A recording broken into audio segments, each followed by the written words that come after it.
Waalaikumsalam. Nak beli apa? Cik, kuih apa ada ni? Kuih macam-macam ada, Dek. Adik pilih yang mana? Semua ada. Bagi saya pisang goreng dengan cucur udang. Terima kasih, Dek. Terima kasih.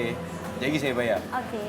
Di dalam kehidupan yang sempurna, manusia dibesarkan dengan kehidupan yang dicurahkan oleh ibu dan bapa. Bapa bertanggungjawab sebagai ketua keluarga, manakala ibu sebagai pembimbing dalam keluarga. Tapi, realiti tak seindah fantasi yang kita gambarkan. Kita diberi berbagai ujian dan rintangan untuk kita meneruskan kehidupan kita. Ihsan kita episod kali ini, kita akan cuba menayangkan kisah seorang insan yang diamanahkan untuk menjadi seorang ibu dan juga seorang bapa di dalam sebuah keluarga. Pada mulanya makcik macam tak boleh nak terima dia. Sebab makcik terkejut bila tiba-tiba doktor datang depan makcik pagi tu mengatakan dia suruh panggil semua anak-anak makcik keluarga dengan segera. Jadi makcik berdepan dengan anak makcik, Amir, makcik dengan kakak dia. Jadi kami berdepan. Tiba-tiba dia hembuskan nafas, tinggalkan makcik begitu je, tanpa berkata apa-apa. Lepas tu makcik tahu dia dah tak ada. Esok tu makcik macam tak boleh nak terima. Makcik begitu tak boleh nak terima makcik. Sentiasa menangis.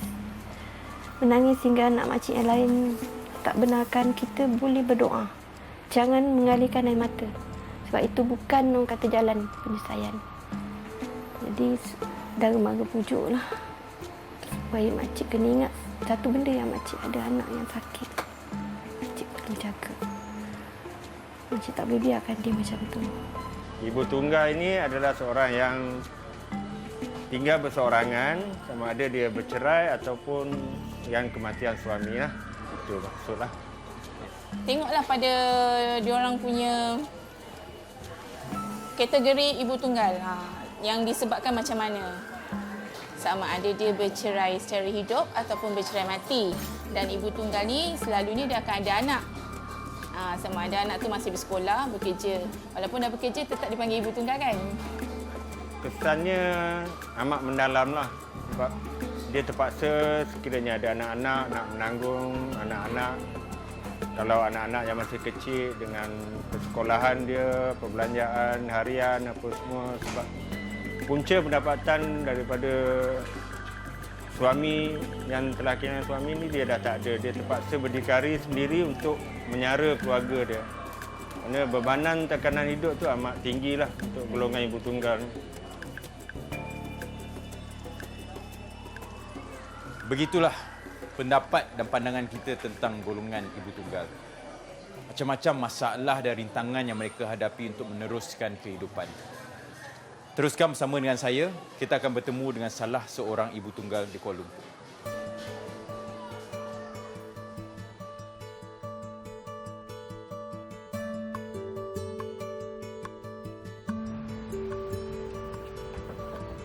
Salam. Salam. Assalamualaikum. Salam. Puan Yati telah menceritakan serba sedikit mengenai dirinya kepada saya agar saya lebih memahami status pendapatannya. Untuk kali ini, saya dibawa oleh Puan Yati ke rumahnya bagi perhatikan sendiri mengenai anaknya yang sakit. Makcik, anak berapa orang? 7. Yang duduk dengan makcik? Yang duduk dengan makcik 4. 4. Tapi anak perempuan tu ialah maklumlah hak orang kan. Jadi mereka pun banyak tanggungan, makcik tak perlulah nak kacau diorang. Bahkan nak tanya pasal belanjaan sebagai ibu tunggal kan. Jadi ikut pada hati diorang lah. Jika diorang nak bagi, ikhlas makcik terima kan. Jadi makcik terpaksalah tanggung anak makcik yang sekolah sebelumnya habis SPM ni dengan anak makcik yang sakit. Alhamdulillah Allah Ta'ala tu bagi kita semangat untuk kita perlu hidup menyara anak-anak ni semua. Jadi anak-anak pun yang ada kenalah faham kan susahnya satu ibu nak jaga anak tanpa ayah dia. Jadi makcik kadang-kadang sedih juga duduk. Bila waktu subuh makcik duduk seorang fikirkan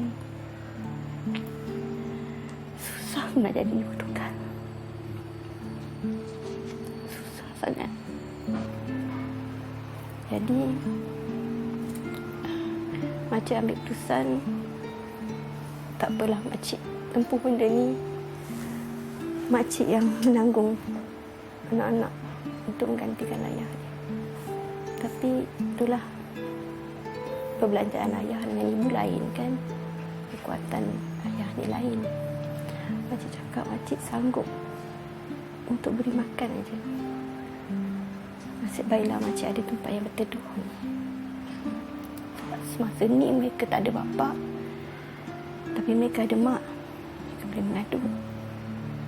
Dan makcik cakap tak apa. Walaupun makcik kaki pun sakit, pernah jatuh, tapi makcik gagah untuk mencari rezeki. Sebab makcik fikirkan anak tu memang tanggungjawab makcik.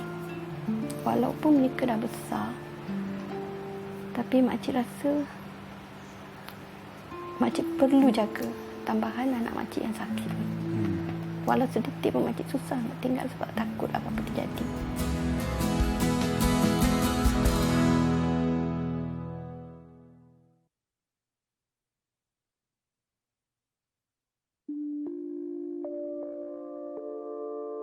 Konflik terbesar ibu tunggal yang bergantung harap pada suami ialah putusnya sumber pendapatan untuk mereka meneruskan kehidupan keluarga mereka. Mereka mengambil tindakan untuk bekerja kembali atau menggunakan kemahiran yang pernah dilatih untuk berniaga. Makcik, dalam sehari itu berapa makcik boleh? Tak banyak dek. Kalau ikutkan pusing modal makcik dapat, kalau berniaga sendiri makcik dapat dalam 60-70. Sebab makcik beli kat kedai kan, barang mahal. Jadi tolak-tolak makcik untunglah dalam 25-20 macam tu. Jadi makcik berniaga ni, modal tu makcik dapat daripada mana? Modal tu makcik pusing yang makcik dapat tu. Pusing. Pusing yang makcik dapat, katalah makcik dapat dah 60 kan. Jadi tolak dengan modal 20, kadang mahal, kadang lebih. Kadang dalam 40 modal, untung ada berapa je lah kan. Okey, tak apalah, cukup. Lepas tu makcik pusing-pusing lah. Selebihnya kadang makcik hantar kedai. Macam tu je lah. Macam makcik menjual kuih ni, makcik punya rutin harian tu macam mana? Dengan jaga Ami lagi apa semua? Terpaksa dia. Makcik dah selesai mandikan dia apa semua. Makcik dah bagi makan, bagi makan ubat. Baru makcik start buat kuih. Untuk malam makcik buat kuih dalam sampai pukul 12 malam. Start pukul 8 pagi sebab 8 malam sebab nak buat inti. Jadi dah habis inti buat kuih sampai 12 malam. Pukul 3 lebih dah bangkit. Untuk goreng kuih pula. Memang tak cukup tidur lah, tapi nak buat macam mana kan. Demi anak, tak apa deh. Anak makcik tu sakit apa? Sakit buat pinggang, tak boleh kerja. Sehinggalah Allah Ta'ala tu bagi nama itu benda yang ajaib. Satu hari dia akan berjalan. Sebab makcik selalu berdoakan supaya anak makcik tu sihat. Sebab yang makcik penting sekarang ni dalam hidup makcik adalah Amir. Sebab dia perlu atas bimbingan makcik. Nak katakan abang-abang dia ada tolong, tapi ialah kalau dia fikirkan untuk jaga adik dia masa depan dia pula macam mana. Makcik fikir risau kalau makcik dah tak ada dia macam mana. Makcik nak dia sembuh, dia boleh sembuh sesungguhnya. Sehingga dia boleh berjalan. Bila dia sekarang ni cuba merangkak untuk naik ke bangku yang tarik itu kan. Makcik tengok dia dah agak macam boleh sikit. Alhamdulillah. Dan selepas tu makcik kena pantau masalah jantung dia pula. Sebab doktor cakap jantung dia bengkak. Jadi makcik pun macam sedih lah sebab makcik ada perancangan untuk bagi buah pinggang ke anak makcik. supaya makcik sembuh, boleh bekerja kan. Bagi makcik tak penting sebab makcik pun dah peringkat usia kan. Jadi lepaskan untuk anak. Tapi jawapan doktor sebab keadaan dia tak Belum mengizinkan. mengizinkan lagi. Ibu tunggal merupakan seorang wanita yang telah berpisah daripada suami dia ataupun suami dia telah meninggal dunia. Dan apabila kejadian ini berlaku, beban tanggungjawab itu jatuh 100% ke atas bahu wanita tersebut. Dan dia terpaksa mencari sumber pendapatan untuk menyara keluarga dia. Dan dia juga perlu memberikan kasih sayang yang secukupnya. Amir boleh cerita tak pasal penyakit Amir? Penyakit ni kena dari umur 8 tahun. Dia kena kecil tikus. Kena kecil tikus? Kecil tikus. Lepas tu, kena kecil tikus, ayah dengan mak bawa pergi hospital. Duduk kat situ dekat 3 bulan 3 bulan lebih. Dia datang sistem muntah-muntah yang banyak . Lepas tu, bila dah okey semua, keluar muntah-muntah tu semua. Bila dah doktor kata, okey dah okey kan. Boleh keluar. Tapi kena datang mereka check out. Datang check out. Lepas tu ayah ingat benda tu macam tak ada apa-apa. Ayah dengan mak macam abaikan lah. Macam ingat dah okey dah kan. Tiba-tiba sistem penyakit tu datang balik dalam umur 18. Dia datang. Maknanya selama daripada 8 tahun sampai 18 tu tak ada... tak ada lagi simptom muntah-muntah. Semua okey macam biasa lah, macam orang normal. Bila satu hari tu lepas habis SPM lah, benda tu datang lagi teruk. Cepat-cepat dia cepat pingsan. Bila satu hari tu pingsan tu, bawa pergi ke hospital. Doktor check ultrasound semua. Dia kata ada bawah pinggang mengecut. Dua-dua mengecut. Jadi makcik kenalah bersabar. Amir pun kena bersabar. Tapi buat masa ni nampaknya macam adalah kekuatan sikit untuk dia sembuh. Tak nak kata sembuh, tak tahulah. Ada kekuatan untuk dia nak cuba berjalan macam orang lain. Makcik faham. Sebab dia pun pernah kata, Mak, sebenarnya Amir nak bekerja tapi Amir tak mampu, Mak. Amir nak tolong Mak tapi Amir tak mampu. Mak faham. Mak faham. Benda ni bukan kita minta, Amir. Benda ni dah ditakdirkan Amir nak jadi macam ni. Kan? Tapi ada pintu jalan dia. Mak kena jaga ayah. Mak kena jaga saya. Mak lah paling banyak lah. Sebab ayah pun sakit kan? Ayah pun sakit stroke. Jaga ayah, jaga Amir. Jaga ayah, jaga Amir. Dia punya penat dia kita boleh nampak. Kadang-kadang sampai nak tidur pun dalam 1 jam atau setengah jam. Sebab waktu tu nak kena buat kuih lah. Kadang-kadang dia angkat Amir pergi bilik air, mandi kan. Penat tu saya nampak muka dia tu kan. Kadang nak tolong tu tak tahu cara mana nak tolong tu kan. Sebab nampak sangat dia punya penat dia. Tu yang fikir-fikir kan. Tak nak dah cukup lah misalkan dia. Ingat kena push diri ni. Positif push kan. Sembuh kan. Nak push diri bagi sembuh. Nak turun dia balik. Abah dulu macam tu. Sebab Abah cakap dalam 5 tahun Abah akan berjalan, Mak tak payah susah lagi. Sebab masa makcik stroke pun makcik jual kuih juga. Pasal makcik terpaksa tampung. Makcik tak boleh bekerja. Lepas tu ayah ada janji, dia kata kalau dia sihat makcik tak perlu buat. Tapi Allah lebih sayangkan dia. Dia pergi. First nak bagi bawah pinggang ni semua tak nak bagi. Sebab ya nak buat pendahan kan. Risau kan, kita tak tahu apa benda transplant ni nak komplikasi dia apa. Komplikasi semua kan. Bila doktor explain semua, baru kita faham. First memang mak tak nak bagi. Tapi bila mak fikir, yelah muda lagi kan. Umur 22. Fikir-fikir mak bagi lah sebelah tu. Sebab nak tengok saya sihat. Tapi Amir pun ada cakap, Mak, dalam sebagian anak-anak, kenapa Amir jadi macam ni, Mak? Memang bukan minta, kita bukan. Ni dari takdir Allah. Kita dah tak boleh mengelak, Mak. Cuma kita usaha je. Abang pun ada tengok Amir. Bukan abang nak biarkan je. Super juga Mak. Ami sakit, kita akan rawat serawat mungkin. Sehingga kan makcik memang ada niat memang nak bagi buah pinggang. Dah buat ujian apa semua dengan Dr. Rusnah. Dah hampir berjaya. Tapi tengok-tengok Ami pula ada masalah. Belum lagi masa dia. Belum. Dia punya urat sempit nak masuk ke darah dia.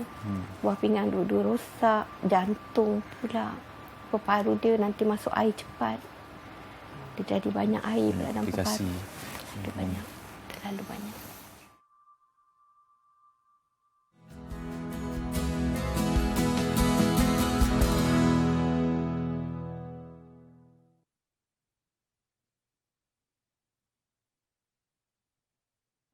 Perwatakan ni ada dua jenis yang berbeza lah. Satu yang boleh menerima dan satu lagi yang tak boleh menerima dengan situasi dia sekarang. Kerana bila dia tak boleh terima, kesannya pada anak-anak tu yang paling ketara lah. Contoh kalau dia lebih tumpukan pada kerjaya sebab sebelum ni dia ada tanggung orang yang menanggung. Jadi selepas ni dia terpaksa untuk bekerja. Bila dia tumpukan pada kerja, dia anak-anak ni yang kat sini lah yang saya tengok banyak yang terabai lah. Mana dia pergi kerja pagi balik sampai malam. Jadi anak tu agak terbiar lah.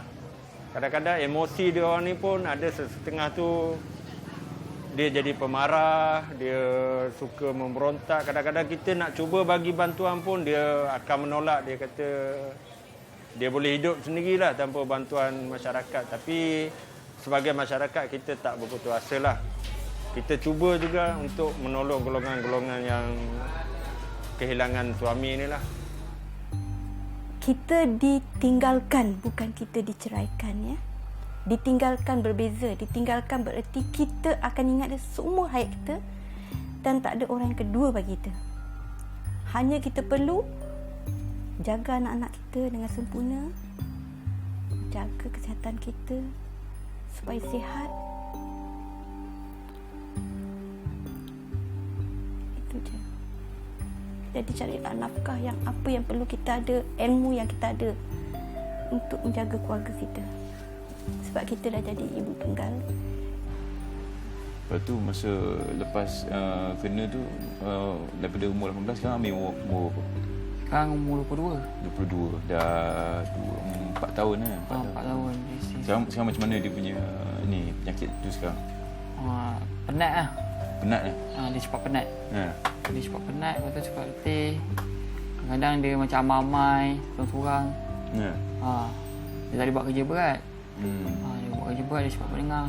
Macam doktor bagi kena buat treatment apa? Ubat apa doktor bagi? Dia suruh kalau buat dari sini, dia suruh makan ubat je lah. Macam ubat kalsium semua. Untuk jangan bagi dia tulang rapuh.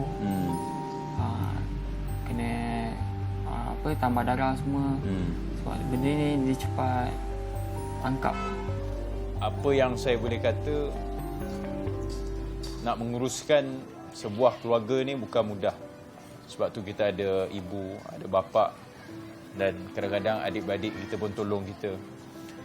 Sebab macam-macam tanggungjawab yang perlu dipikul dan bimbingan yang diperlukan untuk memastikan sebuah keluarga ni berjaya dan sihat dan menjadi sebuah keluarga yang bahagialah.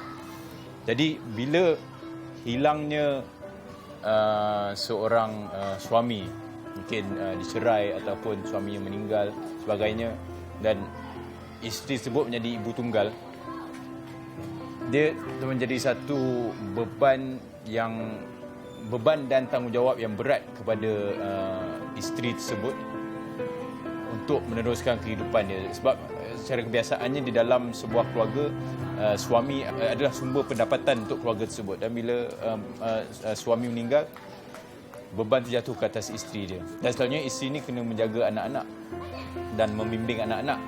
Dan bila isteri juga tersebut kena mencari sumber pendapatan, dia dah menyebabkan satu situasi di mana adalah sangat berat bagi isteri tersebut untuk menguruskan Dan dia menjadi lagi satu masalah lagi berat lagi apabila anak kita ada sakit yang teruk. Apa yang Amir nak buat untuk balas jasa mak? Mungkin ada fikir, nak bawa mak sini ke, atau Amir ada apa yang Amir nak buat untuk mak? Teringin kat lah. Ingat kalau dia sihat, Alhamdulillah. Nak cari duit banyak. Nak kumpul duit. Ingat hantar mak pergi umrah. Sebab mak sangat teringin sangat nak pergi umrah kan. Kalau boleh dapat hadiah macam tu, syukurlah. Tapi kena kerja kuat lah. Boleh. Itu yang hasrat tu kan. Nak balas balik jasa dia balik. Selama ni penat susah dia tolong kita. Kan? Kita kena balas balik apa yang dia tolong kita tu lah. Ingat fikiran tu fikir yang situ lah. Lepas tu bagi mak hidup senang lah. Mak tu libatkan emas lah. Kalau ditakdirkan Tuhan, niat tu ada dek, tapi jauh beza, jauh sangat dek. Takkan dapat. Makcik takkan dapat. Makcik ada akui. Kalau makcik letak kat orang pun 50% orang ambil 10%, makcik dapat 40% dia. Kalau kuih ambil lah. Kadang makcik letak atas meja tu, so anak tengok. Kuih mak tak habis dek. Amir tak tanya mak, kuih habis tak? Tak habis Amir. Amir tengoklah kat meja tu. Rezeki kita dah kat ni je Amir. Apa nak buat? Syukurlah. Mak perempuan, mak tak mampu nak buat macam lelaki cari duit. Mak tak mampu. Itulah nafkah yang ada yang cukup. Makcik, kalau benda-benda macam tu, makcik dah terlalu jauh. Takkan dapat. Makcik akan jaga dia semua ayat makcik. Sehingga kalau dia tak boleh juga, makcik akan jaga dia. Itu sehingga makcik tak ada. Makcik akan jaga dia, dek. Makcik akan jaga dia. Makcik sayangkan dia sebenarnya. Walaupun dia kadang macam ni, sebab benda ni baru berlaku kan. Sebelum ni dia elok. Jadi sejanggal kan, bila dia tiba dalam usia dia macam tu, dia tak boleh berjalan macam orang lain. Tak boleh bekerja apa semua. Sebelum tu memang dia boleh buat apa yang dia nak. Jadi makcik kesian tengok dia. Makcik dah redha. Makcik dah redha dia. Makcik dalam hati makcik. Ya, makcik pergi dulu. Makcik tak sanggup. Kalau apa-apa jadi pada anak makcik sebab ni, makcik tak sayangkan dia orang. Makcik sayangkan dia orang. Itu je doa makcik.